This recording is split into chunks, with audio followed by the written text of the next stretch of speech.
Hello, hello, and welcome to well, at least for me, bright and early Discord Q&A number 8.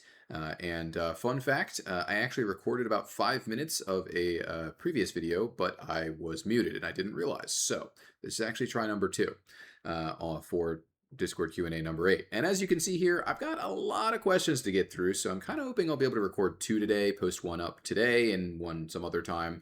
Yeah, we'll see how that goes. So let's just get into it. Starting out with why have defensive items gotten fewer and fewer resist over time? And then specifically, we're calling out Frozen Art, Visage, and Maw. This is a really kind of funny question to me because I can tell you exactly why all three of these items had their resistances lowered over the years. And then I'll talk about the systems as a whole because it's actually not true that we've lowered resistances on items across the board. So these three items specifically, Frozen Art was made cheaper, right? I did this in Season 14 in order to try and make the item more accessible to supports. That sort of worked for a bit, and then we nerfed the item a lot and put it back into a place where it's a really, really, really narrow item, and it's a little bit more viable for supports to buy, I guess, but largely I think the changes I did just didn't really work because we actually weren't really happy when Frozen Art was a really accessible item. And so, I nerfed it to make it cheaper. I think it being cheaper is probably better comparatively to the older version. But that's why the resistance was lowered, was that it had nothing to do really with like the power of the item overall. It was because it was made cheaper, right? And so the original version that I put in season 14 was actually a lot stronger, despite the fact that it had lower armor value. It was a much cheaper item, so you were actually getting, I believe, more armor per gold. Although in general you were just getting more stats per gold because it was just a much more efficient item. Visage was had its MR reduced because we wanted to add the shielding passive to make the effect more generic, and then we wanted to make that effect more accessible. We didn't want to make it so that you could only buy it in cases where you were against double AP and so on, right? And so we made the item a little bit more flexible. I think that had like kind of mixed success, where Volibear, I think, is the main example of a champion that does buy it in a lot of games because he heals and shields a lot, even when he's not against double AP. If he gets far enough in his build. And then Maw, we nerfed the MR value on it so that we could have more power in the passive, which can be ranged melee split, right? We don't ranged melee split stats. And so the higher MR value, it was harder for us to tune the item between ranged and melee. So these three examples, I think, all had pretty good justifications for having their resistance value lowered, for the reasons that we did that at the time. But on the whole, what we've done with the systems over the years is we've shifted the fighter systems to be health skewed, and we've shifted the tank systems to be resistance skewed. Now, this is Heartsteel aside, right? Heartsteel is the exception to this, where Heartsteel enables a health stacking tank build. But outside of Heartsteel, the goal that we had that we set was many many years ago was, hey, we want fighters to be primarily about building health, and then we want tanks to build some health but be mostly resistance skewed. There's a lot of reasons for this. One of the most important ones is that we know that fighters need defenses on every single item to be effective for most of them, right? Like there are some subclasses of fighters, like the very light fighters, that don't need that to be true. But Juggernauts, for example, need durability on every single item they purchase, right? Darius is not buying Eclipse, as an example. He's buying an item that has health on it in every slot. And what we found when we have powerful fighter resistance items, and those are a core part of their build paths, and they're not like somewhat situational, second or third items, is that these create very awkward situations for them where it's like, hey, if we try to make fighters buy resistance items, frequently in the first or second slot, as an example, this leads to them feeling really awkward about their items because they have a bunch of core items. We make fighters buy items that are bound to them, right? The Trinity Force is a great example. This is like, yeah, there's a lot of fighters that just need a Sheen item, and so they have to buy Trinity Force. Or there's a lot of fighters that need a Stride Breaker in their current game, and you kind of just have to buy Stride Breaker, or you have to buy Trinity Force on Darius or whatever, right? You have to buy one of those because without those items, you're going to struggle to actually function in the game, right? Trinity Force gives you overwhelming damage and in combat speed. Stridebreaker actually lets you catch up to people, right? Anyway, I'm kind of spinning off into a side tangent here. I don't need to get too deep into that. Basically, what we found was that the resistance items create very awkward itemization for the fighters because they have more like fantasy or like more kit bound items than tanks. Whereas tanks, we actually want those resistances to be really powerful in order to enable them to build to counter the game, like the opposing comp really effectively. And so that's why we design items that are like for tanks that are less fantasy bound or like are less kit bound than other item systems, right? Where other item systems have more items like the Trinity Forces and the Kraken Slayers and the Blackfire Torches of the world that are highly kit bound. Tanks have a lot less of that, and the kit binding effects that they do have are more generic and less requiring a specific set of gameplay. Right? Even Heartsteel, as an example, requires you to be near someone for 3 seconds and then attack them. That's a really, really, really generic set of things to do. And so that allows us to structure their system in such a way that we can give them really powerful resistances. And the resistances are good. We find that to be good because number one, it lets us make a distinction systemically between what is a tank and what is a fighter. Anything that's anti-health is anti-fighter plus anti Heartsteel build path, and anything that's anti-resistance is largely anti-tank, right? That's the theory. Now, obviously, the durability patch came in and said that resistance, percent penetration is now effective against basically everyone. I mean, it was before, but to a much more extreme degree today. And so that kind of distorts some of the effects of this. But I think that the principles behind this are still sound, where it makes sense if we can then make a distinction on a systemic level that things that shred resistances or penetrate percent resistances are more effective against tanks, and things that are anti-health are very effective against fighters, right? And so this is in this way, like I actually think I have a Leandry's question somewhere way down here in the doc that I'm probably not going to get to in this Q&A. But Leandry's actually ends up being, it is anti-tank, but it's actually also very anti-fighter because fighters build a lot of health, right? And so it's mostly just anti-person who has built any kind of durability, because tanks, of course, still get health, right? They just get more power and resistances on average unless they're a Heartsteel champion, right?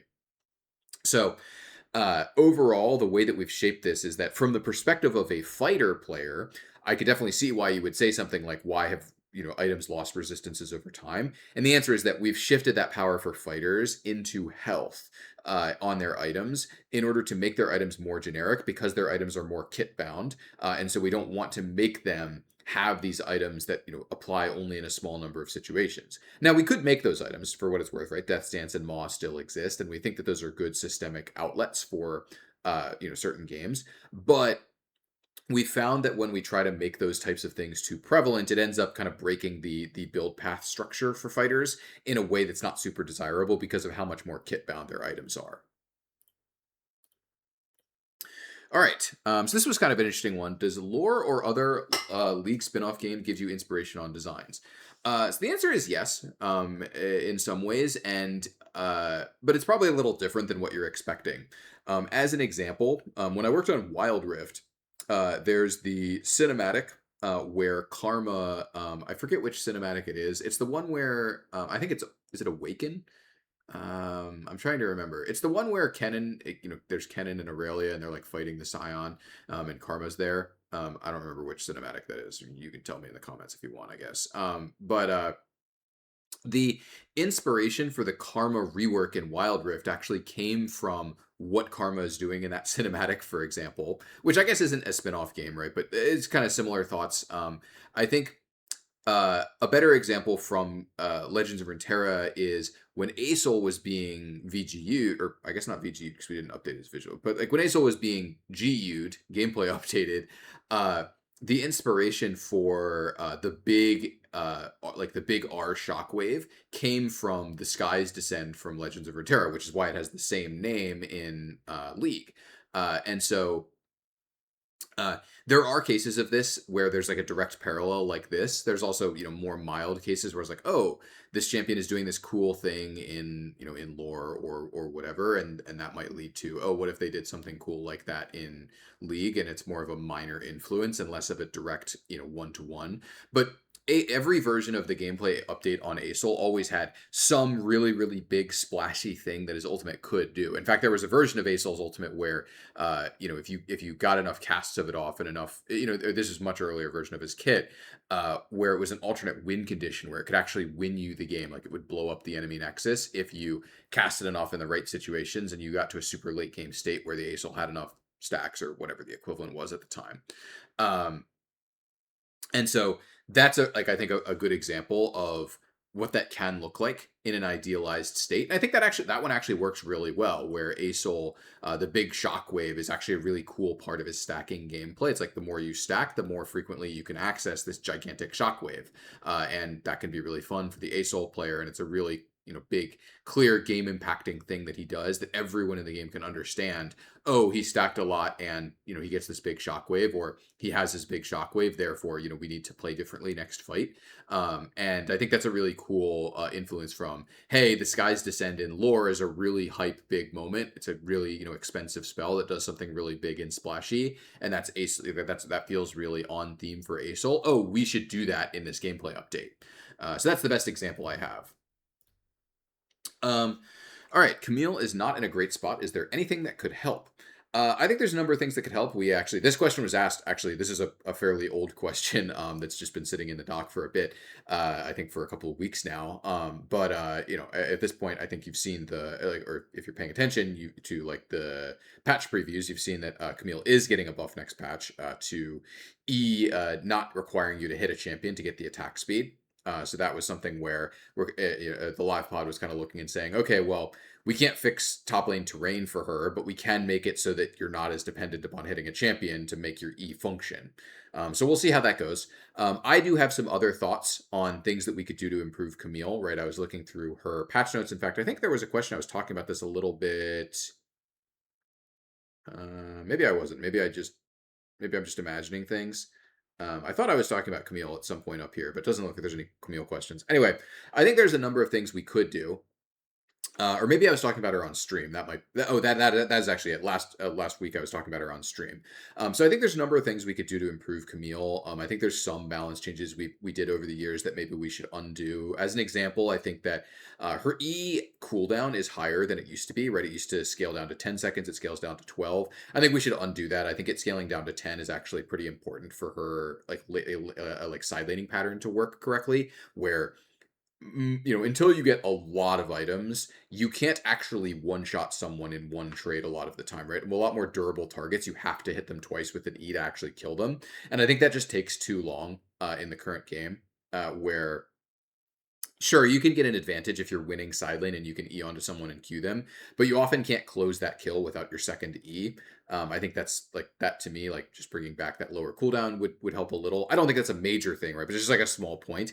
One thing I did note when I was talking about this on stream was that a lot of people, like I've seen a lot of people talking about Camille, and they're like, oh, Camille got so many nerfs for Divine Sunder. She doesn't scale as well as she used to. It's like, actually, her Q does more damage today than it did back then.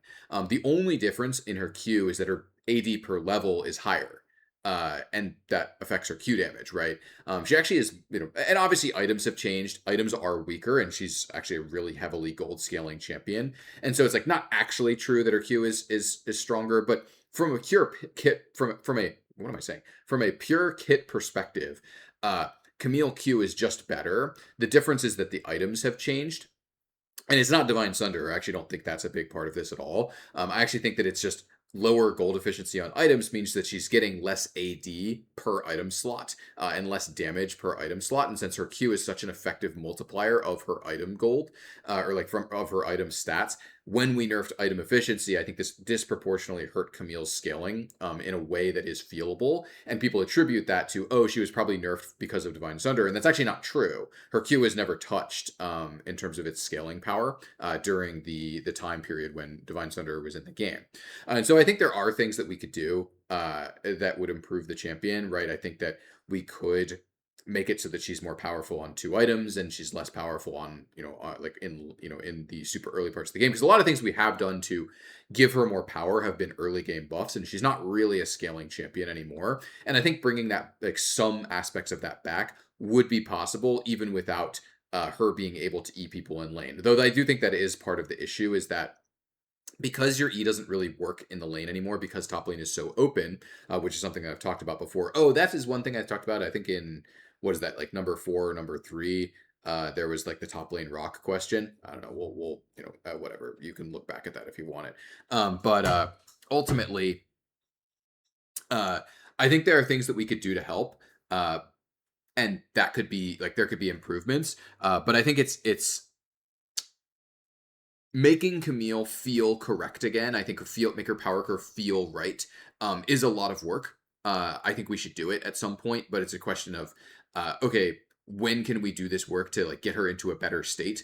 And who's doing that, right? Like, does it have to be me? Is someone on live pod prepared to do that work, right? I think there's a lot of questions about that, but I think that there are things that we could do to make improvements, even without redoing the terrain, which we're not going to do for one champion. Though I think we should do it just generally anyway, because I think that the shape of top lane is so open that the combat is not that interesting, but that's neither here nor there. So,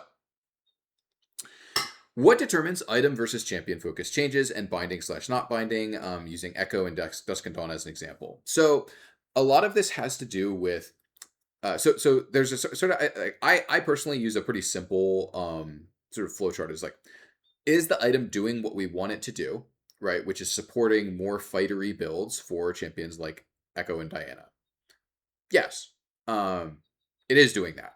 I do think that one of the reasons why I was a big supporter of nerfing Echo's AP ratio on his passive was that I think that the AP ratios of these effects that Dusk and Dawn is synergizing with are probably too high. I think the same is probably true of Diana passive for what it's worth. And we should probably do some retuning, right? Like if you've heard me talk about Echo, even before this season, you know that I've talked a lot about how I think Echo's ratios are simply too high and his base damages are not high enough in order to support the build structure that we want for him and the scaling over game time that we want, right? Like one of the biggest complaints I had about Echo in previous seasons, prior to this one, was if you don't get really far ahead, the champion doesn't really do anything because he has no base damages. So if you don't get ahead of the game pacing, the champion feels really bad. And if you do get ahead of game pacing, you just run around one-shotting people. And that's still true, though Dusk and Dawn mutes that a little bit because it just doesn't offer as much AP as other items in that slot. I am just of the opinion that some of these champions could be better. But getting back to the actual question itself, the questions I ask are, is the item supporting the pattern that we want? In Dusk and Dawn's case, yes, it is, right? Like it's supporting a more fightery build for Diana, Gwen, Echo, etc. A few other champions, right? Like Volibear, right? And so on. Okay, so it does that. Is the item doing something like supporting builds that we don't want? Maybe a little bit, right? I don't personally mind like Kaisa, for example, buying Dusk and Dawn in her third slot, which is a popular build and it's quite powerful right now. It's maybe a little bit of health for her, right? So maybe the item should be range modded. But that doesn't like significantly offend me in the same way that like Sterak's Maw stacking on ranged champions offended me back in, what season was that? Like season 6 or something, right? And so that was a case of, yeah, the item is doing something that's deeply undesirable. It's making these ranged champions extremely durable and kind of uninteractable, right? Whereas Dusk and Dawn isn't really doing that. It has some edge cases that I kind of squint at and I say like, maybe that's not right. But for the most part, it's doing what it's supposed to do for the intended users, and it's not having a lot of unintended splash effects. It has some unintended effects, like things that I didn't anticipate, but not any that are like that seem like they're terrible gameplay wise. And so, since the answer to those two questions is favorable to Dusk and Dawn, the conclusion, therefore, I think should be, oh, well, we should just nerf the champions in ways that, support the patterns that we want then, right? And so that leads us down the road of, okay, well, we'll just nerf Echo's passive AP ratio, right? And, that kind of plays into what I was talking about, where I generally think that Echo's AP ratios are too high and his base damages are too low. And maybe we'll do work at some point to adjust that. And so, that's looking at it sort of from the item's perspective. I think looking at it from the champion's perspective is slightly different, but very similar, where it says like, hey, from the champion perspective, is this item on fantasy? Is this item doing the thing that this champion is intended to do? And is it supporting their character fantasy in a compelling way? And I think for Dusk and Dawn, I think that's, for most of the users, I think that's pretty clearly true, right? Like with Diana saying, I get my passive more frequently and I get to, like, I want to space out my spells in order to get more passives off. Yeah, absolutely. I think the case that you can sort of look at interestingly here is Echo, where Echo's 3-hit passive is very clearly intended to be, and you can find places where August is talking about this. It's intended to be some real gameplay, right? And Dusk and Dawn kind of cheats that a bit, where it says, hey, this gameplay isn't really there anymore. But we already had things like Halo Blades and Protobelt, which were kind of cheating this gameplay as well, right? If you've ever seen any Echoes do this, it's a little bit more difficult than Dusk and Dawn, but you can Protobelt auto and it does a very similar effect to Dusk and Dawn. It's just harder to access, and it takes slightly more time. Similar things for like Halo Blades, where you Eon to someone and then you just start Halo Bladesing them. So there are ways of doing this. It's just Dusk and Dawn is the most extreme version of cheating the intended gameplay on Echo's passive.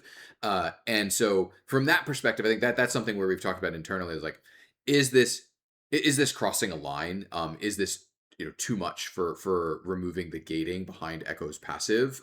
Is that correct for him? Whereas I think the other users largely we look at them and we say, well, this is extremely on fantasy and also like totally reasonable for the Volibears, the Gwens, the Dianas of the world, where Dusk and Dawn is just helping them do the thing that they want to do more in a fun, compelling way, and it's not really breaking any parts of their kits or like removing core gameplay asks, right? Whereas with Echo, that one's a little bit more debatable. It is definitely removing some gameplay, but only a little bit more than other systems already could. And so, there's always room for debate here, right? A lot of this stuff is subjective. There's no objective. This is what it looks like for an item to be binding versus not binding. So hopefully that's a good answer for that, or an interesting one. All right.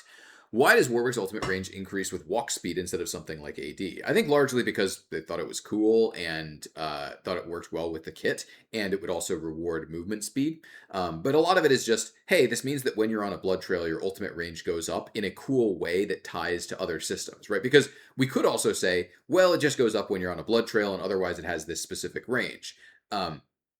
Sure. That's an effective version, but I think it's a less it kind of does a lot of the same things, but it's less cool. It means that when you buy a Dead Man's Blade on Warwick, if you ever wanted to do that, you don't get extra ult range out of it. This I think is just kind of one of those cool systemic hooks that feels good for the Warwick player, is largely not super noticeable for other players, and leads to fun, silly off builds without having real downsides, right? Because I think the key thing here is that the desire was that Warwick Ultimate would be longer range if you were chasing someone, like if you were on a blood trail, which makes sense, right? Like, hey, if you have to actually walk all the way into a shorter range when you're on a blood trail, that feels a little rough for Warwick. And so I think it makes a lot of sense to me that you get more ult range when you are chasing someone down who is low, or is someone who you're Wing. Structurally for the kit, I think that just works really well. And so because of that, movement speed scaling, since one of the things that your blood trail does is give you movement speed, that's the main thing, right? I think that's why this structure makes sense. Other stats I think just largely don't carry the same value to me, and it's like also like offensive stats giving you range, like instead of a utility stat like movement speed, also feels kind of weird to me. I think we could make something like that work on some champion, I guess, but I think it would need some kind of hook that makes sense for that champion, and I don't really see how that works for Warwick specifically. And so generally, I think that's the main reason, is just it works with Blood Trail, and then also gives him a cool light systemic tie-in. Works for me. Mana items / runes for top lane bruisers. So this is an interesting one because I actually experimented a bit with an item in this space for Season 16, right? This is one of the initial prototypes that I was working on, was a mana item. And I identified a number of potential users here. Illaoi, Jace, who else was in this? I had a list of 5. Off the top of my head, I can't remember actually who all it was. I remember Illaoi and Jace were the main 2 I was looking at with the prototype that I made. But there were Yorick as well was a third one. I don't remember who the other 2 users were that I was identifying as like potential users for this space, or potential core users for this space. But anyway, runes I think are probably out. Generally, we've found that when we have runes that mitigate your mana costs, we've generally not been super happy with how that plays out, right? You can see this with all of the changes that have come in for like biscuits, removing mana from biscuits, a lot of changes to presence of mind, where we've made it a lot worse at sustaining your mana, and particularly for like sharp outlier users, for example, and some of the changes that we've done to like the sorcery tree to try and make other options besides mana flow ban more attractive. Though I think, for what it's worth, mana flow ban is the most acceptable of these because it doesn't affect the early lane. Whereas the mana options that affect the super early lane make it so that we can't tune the mana costs of champions for the laning phase very effectively. Right, this is another one of the problems with like mana pots, for example, where we want to tune a champion to have have like lower ability to cast the spell, or like, hey, you're not allowed to cast this spell a lot, right? Like Blitzcrank Hook is a good example of this. Like, look, we only want you to have a certain number of casts of this spell. We don't want you to be able to terrorize people by just like throwing hooks and potentially just like, throwing low percentage hooks and still being effective while putting pressure down off of low percentage hooks. Uh, and so we say, okay, look, Blitzcrank Hook has a really high mana cost, or Oriana W has a really high mana cost because we don't want you being able to like the gameplay of getting the ball onto people in lane is not particularly high. It's pretty easy, and so therefore we say, okay, look, you're only allowed to cast this so many times, right? Trundle Pillar, you're only allowed to cast so many Trundle Pillars per lane, or like per early lane, because it's a really messed up spell when you're casting it on people that you can just beat in melee combat, right? So there's a lot of spells we need to restrict in terms of their mana cost in the laning phase, and so fighters are no exception to this, right? And so runes, I think, are unlikely because most compelling runes affect the early laning phase, or they have a pretty clear trade off, right? Like Gathering Storm, and so runes, I think, are unlikely. Items, though, I think there is some space there. I think it's interesting. I did move away from it because it was so narrow.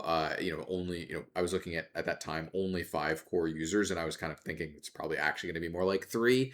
But ultimately,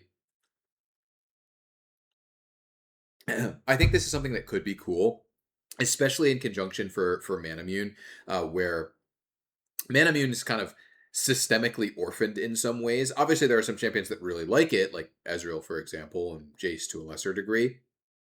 But it doesn't really have any support to synergize with the mana that it's giving or the mana scaling effects that it has on the item. And so, from my perspective, I look at the item and I say, yeah, it would be nice if there were some things that actually had some synergy with this in the systems that it's in, instead of the only way to synergize mana with Manamune being like Kaisa builds where you're going AP mana items afterwards and doing that sort of thing later on in your build. And so I don't really want to talk too much about the exact specifics of what I was testing because I think it's this kind of thing that we could come back to in the future. But I think there is space here where we could make something of a mana item for like mana first items for champions like Yorick, champions like Jace, champions like Alawi that actually do have abilities to turn that mana into value. And yeah, it's something we could do. One thing I will note, I suspect that we actually need if we want to do this is a mana epic that builds into AD items, right? So like a longsword, sapphire, crystal epic item or something like that. The build paths I found were just so heinous with just the random sapphire crystals in them. This is actually, there's a question later on, I'll get to that about what is it about actualizer build path with lost chapter is just random mana crystals in items. People hate it. That the feedback on those is just like people are like, stop making me build this random item. At least make it build into some epic that does something for me. People hate buying sapphire crystals on most champions, so that aren't rise. It might be a bit more work than you might be thinking. I think there's some other systemic work, and we probably maybe even want to make more than one of these at a time to fully flesh out a system. But definitely think it's a possibility. All right. APC, AP ADC. What do you think about an ADC that builds AP items? So this is an interesting concept. I think this is the kind of question that I really like talking about because it's a sort of systemic interaction thing. So we had Corki, a version of Corki in the game previously where he built ADS like normal crit items, but he would deal magic damage. This is an interesting twist on it. Like the pitch here was like, okay, what if they build AP items? And I think we can talk about both versions of they build AP items, but they do physical damage like a normal AD carry, and they build AP items, but they do magic damage. And they have a pattern of an AD carry. I think either of these are interesting. Let's first talk about they build AP and they have like an input of a AD carry, but they deal magic damage, right? So this would be like imagine if Jin built AP items, right? But he has his exact same pattern and he deals magic damage. I think that's a totally legit pathway, right? Like a essentially a mage that has an auto, like a strong auto attack hook, right? Because Jin is a mage, right? Like Jin's outputs are mage outputs, right? He has setup CC, he has long, he has long range, he's cooldown gated, he deals, he's not allowed to scale the frequency of his damage much. He has mage outputs, right? And so something like a Jin style kit, I think, again, and Jin has a strong auto attack hook on his passive, right? He's got the fourth shot, and then he has to reload, which, by the way, you know what that's like. It's like a cooldown. But some kind of Jin style kit where you're building AP items instead of AD, and you're more mage like, but you're intended to be played bot lane. I think something like that could totally work, and could be functional and could be really cool if we found the right spot to do it, where that would bring some interesting texture to the bot lane of like, oh, this champion has a strong auto attack hook, but they still, they're still kind of mage like, and they, are building mage items. I do think a lot of what makes AD carry players like playing Jin is that he builds 80 carry items, and he feels like he scales like an 80 carry, in terms of the multiplicative scaling. And so it's the kind of thing where actually maybe this feels like it isn't for 80 carry players anymore if they're building AP items. And so then therefore it's actually for, mid lane players that happen to be going bot lane. But we've done champions like that before, right? Hey, this actually isn't necessarily intended to be the primary audience is intended to actually be players from another role, right? Like Pyke, for example, right? The main audience of Pyke was assassin players who happened to be playing supports. And we also considered it to be a good thing if that meant that support, mainline support players would be exposed to playing an assassin, and that might make them want to play assassins. Okay, that's upside, right? And so something like that could be really cool. The thing that does scare me a little bit that I think is like probably a no-go based on what we saw with Corki was an 80 carry, or sorry, an APC sort of bot lane ADC that's building AP items and doing physical damage. I suspect that's a no-go. I think that what we found with Corki was that people mostly found it to be confusing and kind of uncompelling that he was building this type of item but getting this other type of damage. Not only was it confusing and like not intuitive for players, but it led to these bizarre scenarios where it was like, oh, I guess Corki kind of has to have like somewhat decent AP ratios because he has to buy Void Staff. And that doesn't really fit in with his build at all. It just kind of feels like complete nonsense when you see this 80 carry rolling up who has four crit items and then a Void Staff in his build. Feels really awkward and weird to buy, and like requires us to do a lot of bizarre tuning around items. It's just, I think I personally really like these weird systemic interactions, but that one feels like it's too far off, where it just doesn't work with the systems in a way that, hey, this thing, we don't want to have to consider, hey, we're going to make this thing that amplifies your physical damage. Oh, well, it's going to feel really bad for Corki because he has to deal like he's actually dealing, magic damage, but he's building this item that like, clearly says you're supposed to deal physical damage. It creates a lot of these really feels bad systems interactions on both sides where it's like, oh, well, is Corki supposed to special case this thing, or are we supposed to make this thing differently because Corki exists, or whatever the champion would be? So I think it's an interesting concept. And again, like I said, I personally really like these types of systemic interactions. And I'll talk more about that in a later question I have about Cassiopeia and Boots as well. But I'm personally a big supporter of these champions that, even though they do require more upkeep and more work to have in the game, that like kind of change the way that our systems work. But I do think there's versions of this that do go too far, where they then require a lot of maintenance on the systems themselves, or a lot of constant maintenance on the champion themselves in order to keep up with any systemic changes that we do. So I think in general, these kinds of pitches can be really cool. And if we found the right place for them, something that feels really good to play and feels like it fits, I'd totally be a supporter of this, right? I think it can be cool. All right, why don't we have more niche stat combos on items like AS plus lifesteal plus armor pen, or AD plus armor plus crit? Some of these ultimately are, the answer is, well, because we don't actually want that stat combo in the game, or we've tried it and we've found that it's problematic for some reason, right? AD armor crit, for example, is something that we've tried before, right? We've tried a number of armor items for 80 carries before, and what we found pretty much universally is that if the item is even slightly functional in the early slots, it leads to this how do I don't know what a good term for this is, a sort of parasitic effect, where if you build it, your opponent feels like they also have to build it, right? You're building, you're an 80, you're Varus, you're building, you're going back on first base, you're going longsword, cloth armor, and if your opponent doesn't do the same thing, they're losing to you because you have armor and they don't.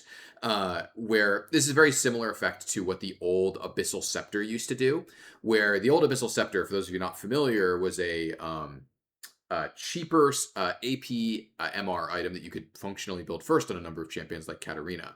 and on a lot of champions it was a second item. And the problem we ran into with this item for mages was, hey, the counter to this item is also buying this item on the other side. And so what would happen is the players would largely go their first item, their mana item, right? If you're playing mage v mage, you go your first mana item, and then you start buying your second item. And if your opponent just buys a Negatron cloak, the only thing you can really do is also buy a Negatron cloak, or you're gonna lose the 1v1 to them, right? Even if you're already ahead. It leads to this. The counter to the item is the item itself, which is just something we find to be really undesirable, because it leads to states where a player forces you to buy an item that you don't even really want to buy, which we don't really like. By buying an item, it's just this weird like game of chicken that we don't really appreciate having in the item system, to be honest. And so some stat combos are, hey, we've tried it and we found it to be problematic for one reason or another. Some of these stat lines are things that we actually don't want for other reasons, or we don't believe have enough users to be worth having in the game. Things like a lot of the things that I've seen people suggest with like lifesteal plus like other effects, right? Like lifesteal plus armor pen plus this other random stats. Like, well, because we don't really think there are enough users for that specific stat combination, or hey, any item that we make in this space is either like is going to be really really really hard to tune around these specific users who can actually use these stats at high efficiency or whatever, right? And so ultimately, like the actual like long or the actual like summary of the answer is there are definitely some stat combos we don't have that could work, but we use stat combinations that work for the the users that we want them for. And there is no inherent value in having weird stat combinations in the item system, right? It's not like, oh, I have now added a AP, AD, health, crit, attack speed item into the game. I have made the game better because there's this combination of stats that didn't exist before, right? So there's no inherent value in that, right? The value of having weird stat combos in the item system is determined by what that item is doing for the users that actually buy it, right? And so the way that I look at this is that I say weird stat combinations only have the value of the context of the users that are looking at them. And so I don't look at items like, say, I don't know, like Arena has perplexity, for example, right? And it's like, haha, funny item, right? Like has a bunch of stats that don't make sense together. It's like, yeah, sure, in Arena where you have weird augments that can lead you down to these really weird places that do strange things, sure, that's fine, right? But there's not really any value in having perplexity in core SR because it doesn't make any sense, right? It has no users, and so it provides no value because there's no way you can get yourself into a build path where it actually makes sense. And if we did, we don't think that build path, like if we enabled that, we don't think that build path is actually valuable for the potential users, which would basically be like Kale and Kaisa probably. We don't think that's more valuable than them having other more supported build paths. And so that's sort of the summary, is just if there's a weird stat combination we don't have, it's probably because we either haven't made an item in that space and or we haven't figured out how to make that work, or we don't think that it's valuable, or we think there's some problem with it, right? With the early armor itemization for AD carries, for example. Why can Flash sit at around 90% pick rate? This is a funny question that comes up from time to time. I've talked about this on stream for a number of times, but the reason, ultimately, the short summary is that we think Flash is actually good for the game, right? Flash causes really, really high variance with a lot of different use cases on a long cooldown. It means that combat plays out in a really different and interesting way. I actually think Flash, like the exact way that Flash works, which is you have it available from the beginning of the game, and different champions use it really differently. You can use it offensively, you can use it defensively, you can use it in utility ways for some champions. You can use it in combat, you can use it out of combat, you can use it to get in combat, you can use it to get out of combat. It has a large number of different use cases, and it's a long cooldown that creates these really spiky moments of variance. And whether it's up or whether it's down leads to significant variance in how different types of combat play out.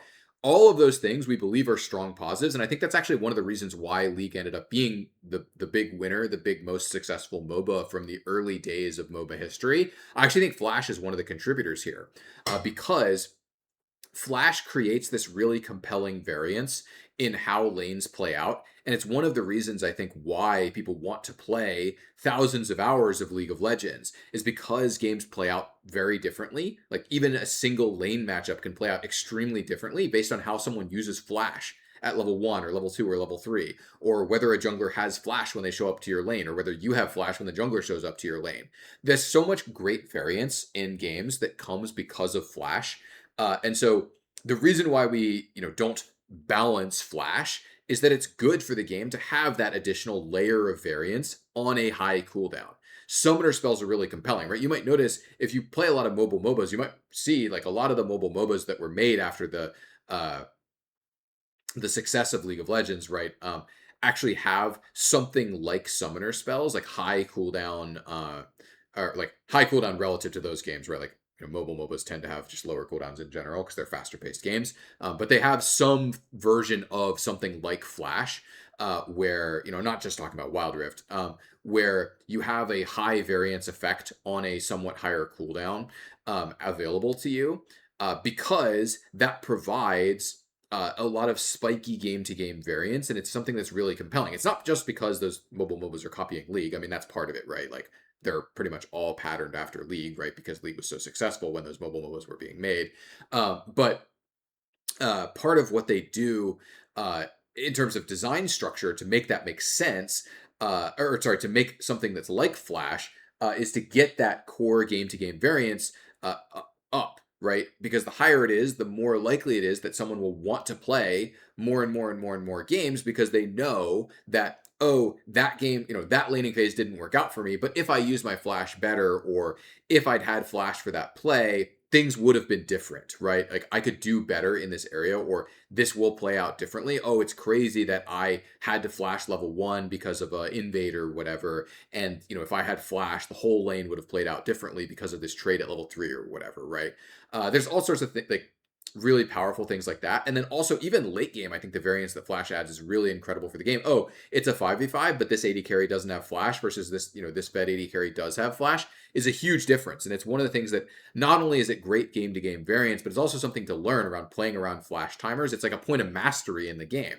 It's an additional skill test that I think is actually good for the game, that keeping at least vague track of flash timers, right? I'm not saying the exact version of like pasting numbers in the chat. That I don't think is great. But the idea of, hey, I'm a jungler, I just got someone's flash, I should repeat gank them, that's a point of mastery, right? Similarly, like you're a support blitzcrank or whatever, you hook someone at you throw a hook at someone at 35 minutes and they flash, and knowing, hey, I should be aiming my hooks at that person for the next 5-ish minutes because they don't have flash now, that's a point of mastery for blitzcrank players, and so on and so forth, right? I think all of these things are just such enormous positives that I don't think it would be good to try and remove flash or even balance flash against other summoners. Flash is just doing so many good things for the game that other summoners are not doing, right? Other summoners don't have these effects on the game. And so that's why Flash is allowed to be in every game on every champion, pretty much, right? Obviously, there are champions that don't take it, like Shaco Jungle, but that's why Flash is allowed to be around. Flash is awesome. Flash is great for the game. And also, Flash feels good to use. Just so many upsides of Flash. Flash is the GOAT. Let's put it that way. All right. Has it ever been considered to use global gold generation as an objective? Right. This is like the concept of like gold mines from like RTSs, and the answer is yes. We've tested prototypes of this a number of times over the years. I am personally pretty skeptical that this will ever make it into the game. Someone tests something in this space every, I don't know, 2 or 3 years, in my experience, where there's some system being worked on. Oh, what if, this system, when this area, when you controlled it, gave global gold generation or whatever. Or, hey, here's a buff that gives you extra gold generation while you have it, and so it's a reward for not dying because the buff goes away when you die, haha. In general, what I think what we've found is that drip gold generation, especially when it's spread over an entire team, is really, really, really badly structured in terms of satisfaction to power, right? All versions of the sort of gold mine effect that I've seen personally are drip gold gen is just so unsatisfying, and it's really powerful, right? Even something as simple as like 50 gold per minute has a pretty meaningful impact for a single player, on how much power they're getting over game time, right? Like 5 minutes with that is basically a kill worth of gold, right? I mean, literally 6 minutes would be a kill worth, but you get what I'm talking about.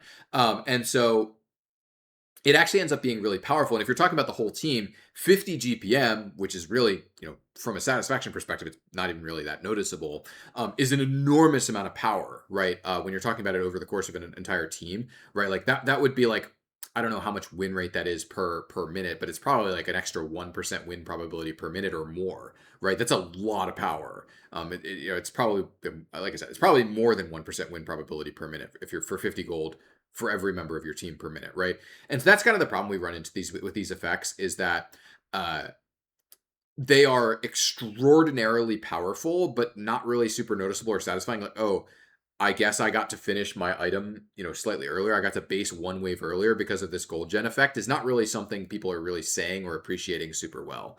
And so that's why we tend to do our gold generation as lump sum. Like, oh, I killed Baron, I got 300 gold. Awesome. It's like I killed someone, right? Or uh, oh, I, hit this plate, I got immediate gold. It's not like hitting a plate gives you 1% increased gold gain for the rest of the game, as an example, right? Which is like not exactly what's being asked about in this question, right? But you can kind of get the parallels here of increased future gold gain. I think can be cool when it's a champion hook, right? Like Gangplank Q, I guess, sort of like this as an example. But as a global objective, I think we've generally found this to be kind of uncompelling on the whole.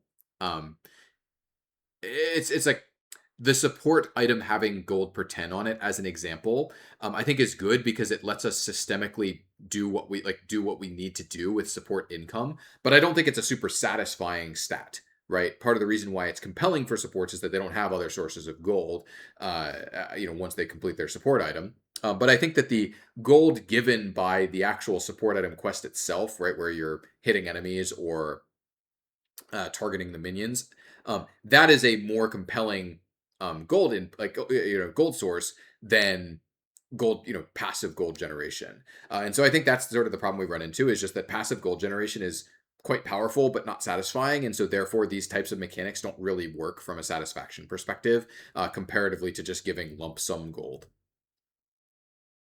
All right, auto weaving mage item. Interestingly enough, I actually tried. So auto weaving mage item is interesting because it's a space that I've explored a lot. And technically speaking, Lichbane and Dusk and Dawn are these, right? Obviously, Dusk and Dawn is not really for mages per se, but Lichbane is this, right? And for some champions, it actually works, right? Like Victor, not literally right now, but there have been times in the past when Victor built Lichbane, and I think that's great for him. That we actually say like, oh, your Q is going to feel amazing because you're going to buy Lichbane this game, especially after the attack speed changes on Lichbane, which I think make those kinds of effects feel really good. Same thing with like Zoe. I actually don't know what Zoe's building second item these days, but for a while that was Lichbane.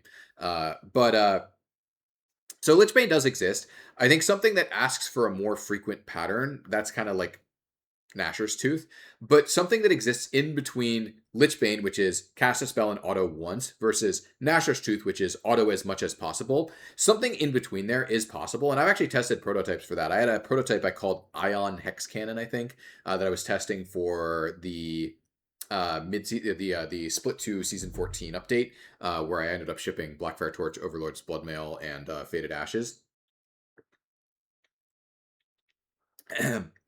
That I had a version that actually rewarded you for attacking 3 times in a given fight, which I thought was cool for mages. But it was pretty hard. It's pretty narrow. The space between those two, the space between Nashor's and Lichbane, I think is relatively narrow. There's not that many champions that actually want that. And I think what I ended up finding when I tested that item is that uh, unless you're really careful about the way that you structure that item, it ends up being, even if it's in the middle, it ends up being really an item for the Nashor's champions, not for the Lichbane champions ever.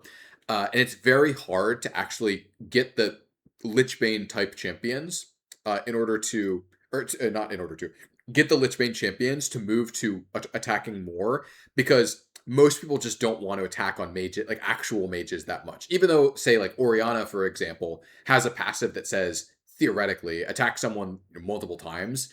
And yes, I know there are people who actually build Nashor's Tooth on Orianna and so on. Most people who play Orianna don't actually want to engage with that gameplay outside of the laning phase. And so while I think there's maybe an opportunity space here, I think it's pretty thin.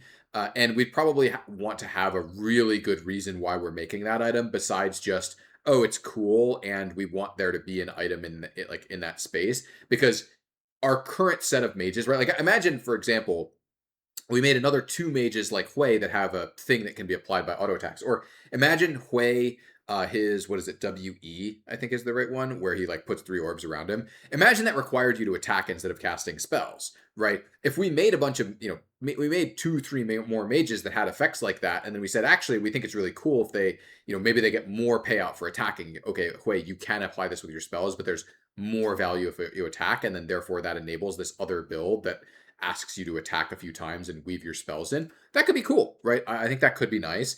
But currently, I don't think we actually have the roster to support an actually compelling item in this space unless it's serving some other purpose at the same time. But that doesn't mean that it couldn't be cool, right? Like, these are the kinds of items that I look at and I say, oh, it could be cool, but it's not necessarily the most functional in our current, the current state of the game. All right. What do you think of the current state of Cosmic Drive? I think I've talked about this a bit before. I don't remember if it's been in any of my Q&As, but I've definitely talked about it on stream. I think that the space for big haste items for mages is smaller than you would expect.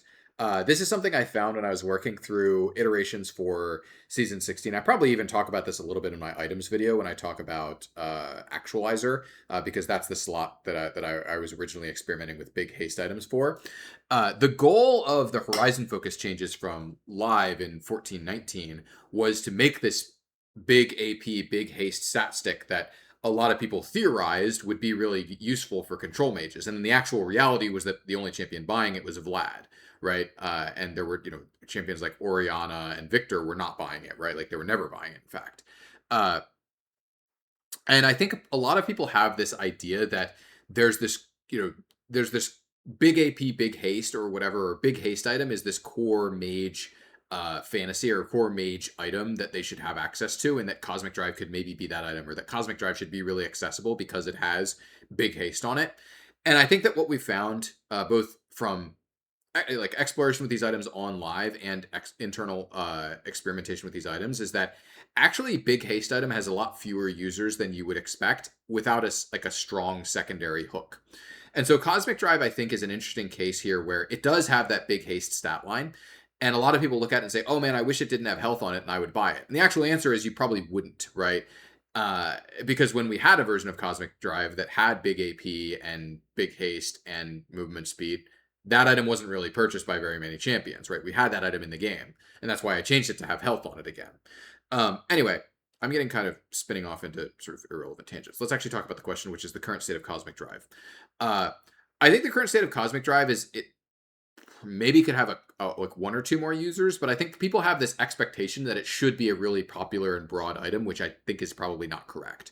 I think it's an item that could be cooler. As an example, the version of Cosmic Drive, this Cosmic Drive that I made in Wild Rift, the movement speed scaled with haste, which I think was really cool. And maybe we could do that in SR as well. Maybe I should just pitch that internally and see how that goes. It's something I've been thinking about, of like, it's cool, and I don't really think it makes that much of a difference power wise.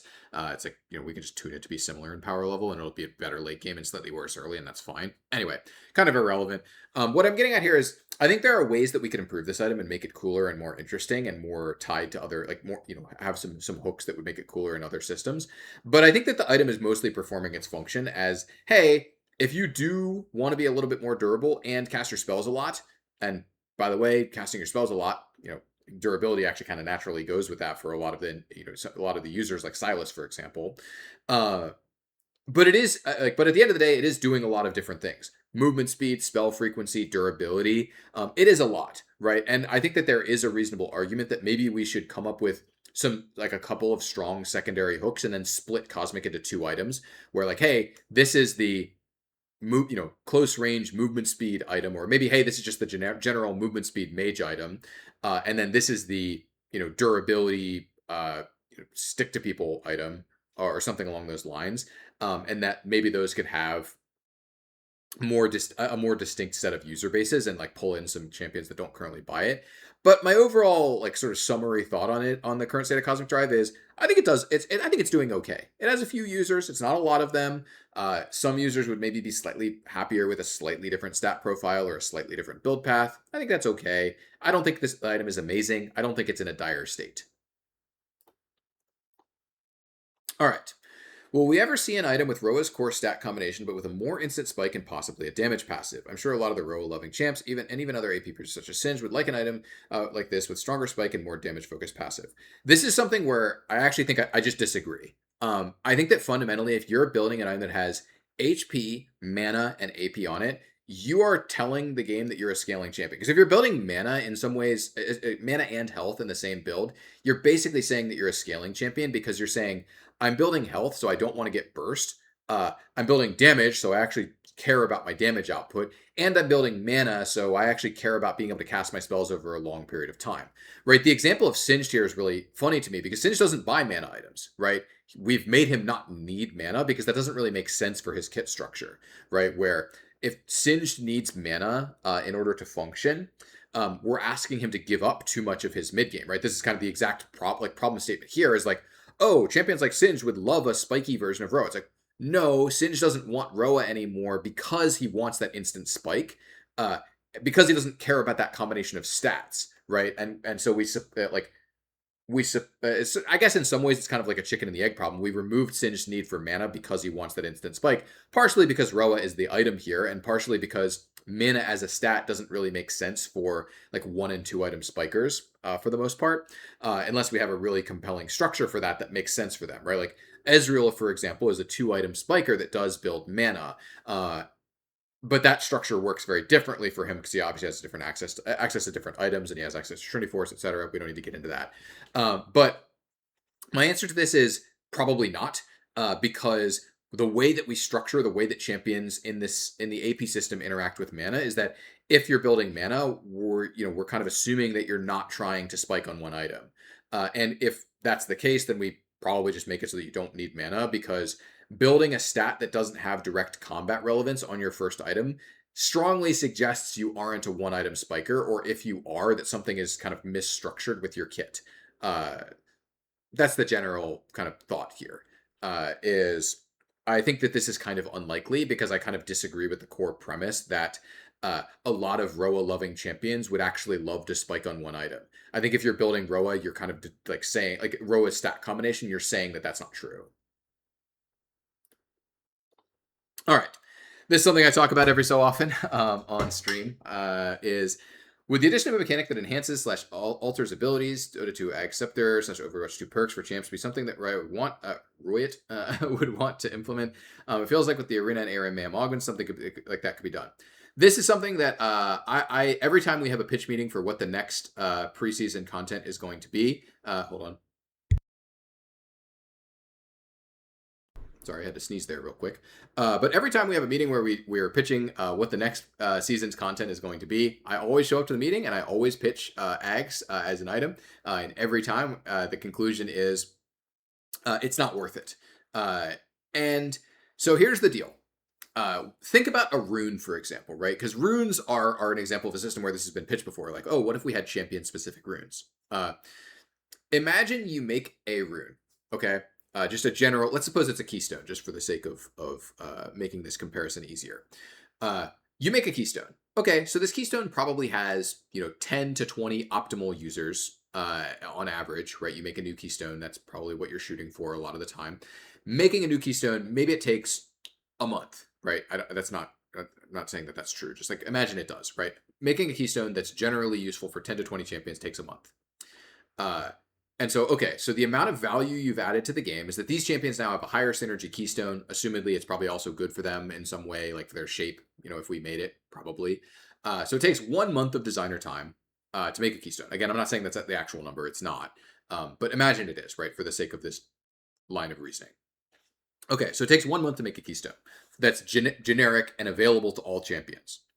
How long does it take a champion-specific keystone? Well, less, right? Maybe it takes 2 weeks because you only have to consider one champion. You just have to make it really, really cool for them specifically. Maybe it only takes 1 week, right? But even if it only took, a couple of days, which isn't true, the value proposition here for a designer's time between a generally available keystone, a generic keystone is available to all champions versus a champion specific one, the value proposition, you can see why it doesn't work out, right? Because even if that keystone is only being taken by 10 champions, you're effectively multiplying the value of your time by 10. And it's actually more than that because other people might end up exploring that and actually like the feel of it or having a cool experience. Like, oh, I played Conqueror on Ashe and it wasn't good, but I had a slightly different experience. Or, hey, I played Glacial Augment on Tom Kench and it wasn't good, but it was an interesting experience or whatever, right?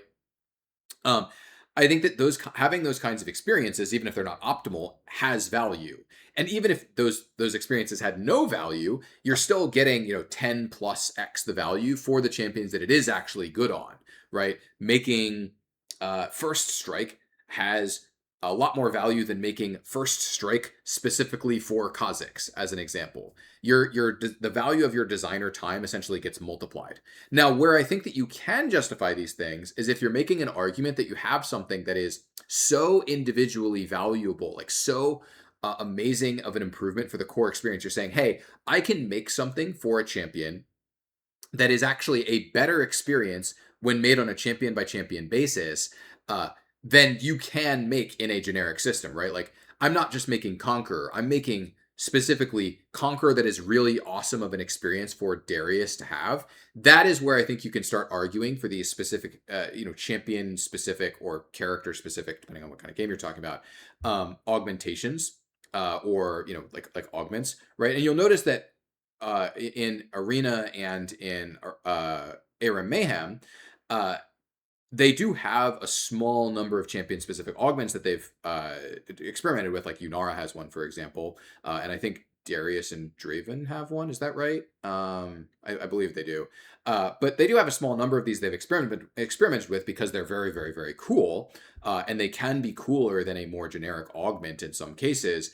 But the value proposition is very difficult. And I think this is the kind of thing where I expect that we will find a time and a place where we believe that this is the right thing to do.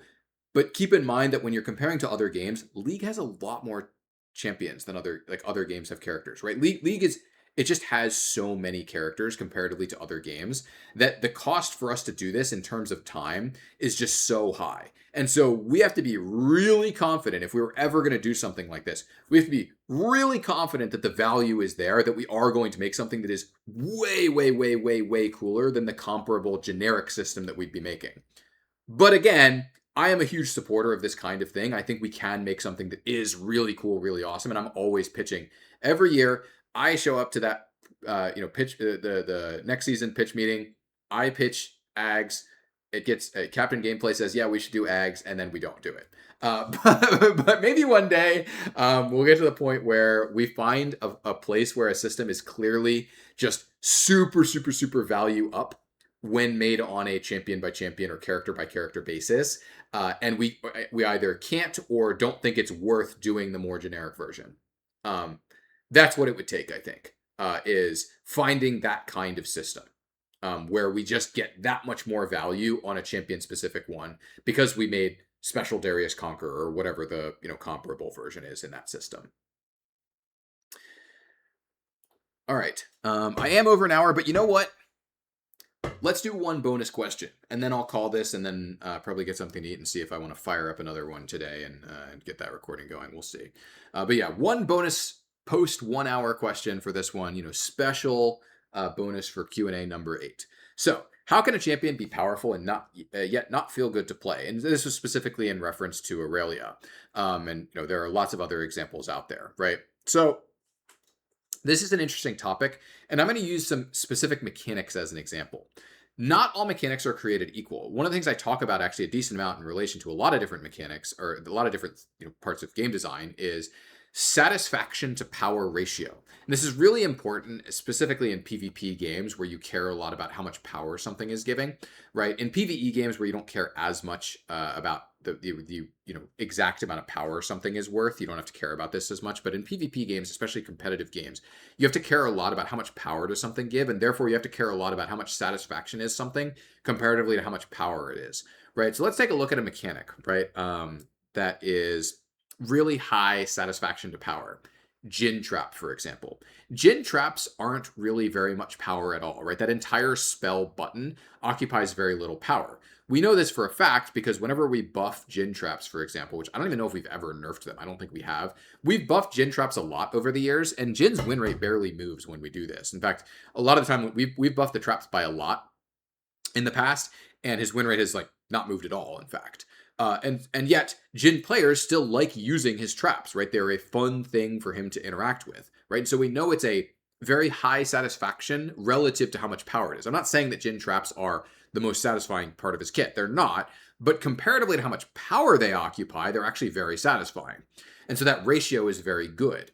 Conversely, we have effects that are very, very, very high power, but very low satisfaction. This is things like Renata's passive, which basically says every auto attack that you do, if you do it at the correct time and do it at, on the correct target, you're actually getting a lot more damage out of it than you can directly attribute to yourself. But there's very little satisfaction in that. This is one of the reasons why Renata's kit structure, I think, doesn't work that well, is that she has a lot of power tied up in her passive, but it's a very low satisfaction effect, right? And so you can kind of see from these two mechanical examples, a champion is essentially a pile of these mechanics, right? And so if we change a champion to put more power into a low satisfaction effect or a low satisfaction part of their kit that has a poor power to satisfaction ratio, we can make a champion more or less satisfying when we're buffing or nerfing them by distributing power in their kit differently, right?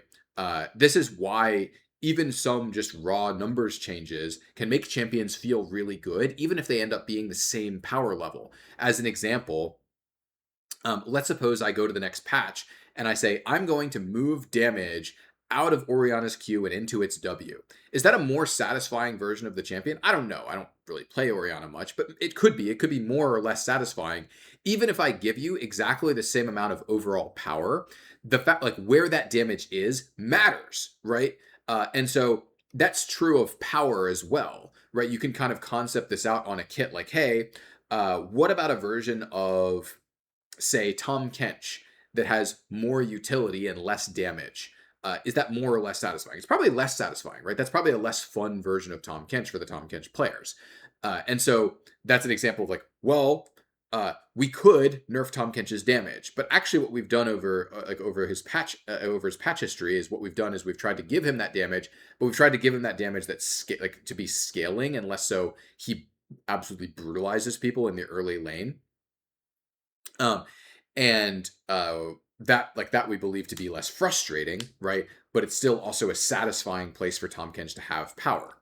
And so specifically with Aurelia as an example, I think a lot of what is core to Aurelia and why I think some people are less happy with Aurelia today than they were, say, like 6 years ago before the changes that got her, out of being a pro play staple, is that we've moved a lot of power on her kit into parts of the kit that are like that don't have super great power to satisfaction ratios, but they are very balanceable, tunable, and they're not pro facing. And so this is like one of the things that calls into question, like, okay, was that work good? Not calling into question, like, was the execution of it good, right? Like, but was it good to have the goals that we had at that time, right? Because those goals led us down this path where we then put power into mechanics and parts of the kit that aren't necessarily the most satisfying for the players. And the trade-offs that we made, this calls into question, like, was it worth doing those things, right? I actually think that the work that Phlox did on Aurelia, as a specific example, was very well done and very well tailored to the goals at the time. The question is, were those goals correct? Because those goals sort of require us to put power into things that aren't as satisfying in order to get the champion out of pro and make a champion like Aurelia less high MMR skewed. And so then that calls into question like whether it was right to do that work at all. The execution of the work I think was very good, right? I think it's actually a really impressive project that Phlox did on Aurelia specifically, that he was able to succeed on all of the goals that he was given for that. But anyway, yeah, in general, hopefully this is illustrative for how a champion can be powerful and yet not feel good to play. There are other things, but I think largely a lot of what this comes down to is just where the power in the kit is. And it, like, even more so than just the mechanics, there's also, hey, if this this combination of mechanics isn't powerful, I don't feel good about this combo, right? Like Kiana, I think, has had this problem in the past where, hey, this combo doesn't feel good, and so it's not even necessarily about individually whether these individual spells or mechanics have the correct amount of power to feel good, but even just the combinations. And so that's ultimately what a champion is you can kind of think of the bottom level of a champion is every single thing that a champion does, every mechanic that they do, and as you go up in levels, it's different combinations of mechanics, and making sure that all of that sort of pyramid of combinations of mechanics that eventually at the top results in this is what the champion is. Making sure that all of that stuff feels good is important, right? And so when we do balance changes, on things at the bottom level, -5 Q damage, +2 seconds cooldown on E, whatever, we have to make sure that that doesn't shift some of the stuff in the middle of the pyramid in ways that then disrupts, hey, the champion is fun at the top, because we've changed some of those mechanics that were sort of load bearing for the fun of the champion. And it's difficult, right? It's tough to do, but hopefully it's illustrative or compelling. So yeah, so this is going to be it for number 8. Like I said, I might record a number 9 today. We'll see. And yeah, thanks for watching, and catch you next time.